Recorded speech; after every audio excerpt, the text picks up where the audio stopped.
और न ठगिए कोई, आप ठगाएं सुख होगा और ठगे दुख होए।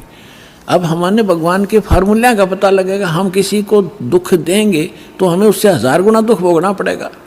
असंख्य जन्मों तक धक्के खाएंगे, कभी उसके गधे बनेंगे, कभी बैल बनेंगे, कभी कुत्ते बनेंगे। क्यों? हम भगवान से मांगेंगे और इस भक्ति से वो हमें रिच कर देगा, भक्ति से भी रिच, और यहाँ के भौतिक जो साधन आवश्यक आपको होंगे वो भी सारे देगा। तो हम क्यों ना उस एक के भिखारी बन जाएं, जन जन के साथ बकवाद करें। तो परमात्मा कहते हैं सब नर नारी शुद्ध तब कति आत्म निर्मल हो जाएगी और बरतें सहज स्वभाव, प्यार से रहा करेंगे, किसी को दुख नहीं देंगे। अपना से कोई अनजानपने में गलती से कोई गलती कर भी ले हमारे साथ, हम नहीं दुख दे सकते उसको। तो यहाँ कहते हैं घर घर बोध विचार हो, ये चर्चा चला करेगी कैसी गलती ना करना, और दुर्मति दूर बहाए, सबकी दुर्मति दूर चली जाएगी, और कलयुग में एक हो सब बरते सहज सुभाए। कहा उग्र का शूद्र हो, हर सब की भवभीर। अब कहते हैं उस संत के द्वारा चलाए गए उस पंथ में चाहे कोई निकम्मा आदमी हो उग्र, और चाहे कोई बिल्कुल शूद्र हो, वहाँ कोई भेदभाव नहीं रहेगा, सबको सेट किया जाएगा, सबकी बुराई छुटाई जाएंगी, और वहाँ सबकी ही भीड़ होगी, यानी बहुसंख्या में उसके अनुयायी होंगे।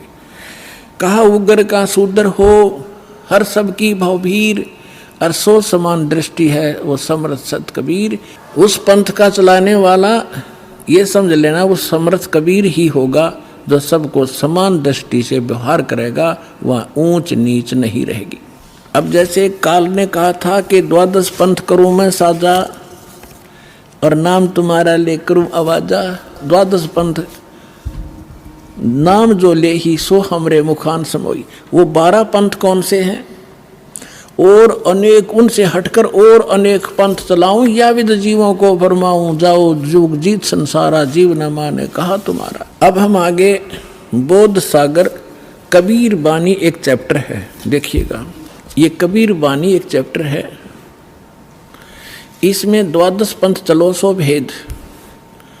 यहाँ लिखा है 12 पंथ काल फुरमाना, कबीर साहब बता रहे हैं, अरे भूले जीव न जाव ठिकाना, ताते आगम कह हम बाखा, वंश हमारा चूड़ामणि शाखा। पर प्रथम जग में जागू भरमावे, बिना भेद वो ग्रंथ चुरावे। दूसर सुरत गोपाल होई, अक्सर जो जोग दृढ़ावे सोई। अब इसमें काल के द्वारा चलाए गए कबीर साहब के नाम से 12 पंथों की जानकारी है। यहाँ है पद्य भाग में, अब आपको दिखाते हैं गद्य भाग में। ये देखिएगा, ये है कबीर चरित्र बोध, वो कबीर वाणी थी, ये है कबीर चरित्र बोध इस कबीर सागर के अंदर ही। और ये बोध सागर में 1870 पृष्ठ है, 1870 पृष्ठ। यहाँ क्या लिखा है? कबीर साहब के पंथों का वृंतांत, ये गद्य भाग में है। नंबर 1 है नारायण दास का पंथ। अब इन्होंने यहाँ गलती की है, लिखना था चूड़ामणि जी का पंथ, क्योंकि नारायण दास ने तो कबीर साहब के ज्ञान को स्वीकारा ही नहीं था। वो कबीर पंथ कैसे हो गया? अंडरस्टूड है, जो कबीर पंथ से जुड़े हैं पुण्यात्मा वो अच्छी तरह जब समझ लेंगे इस बात को। ये विशेषकर उनके लिए और आपके लिए भी साथ में।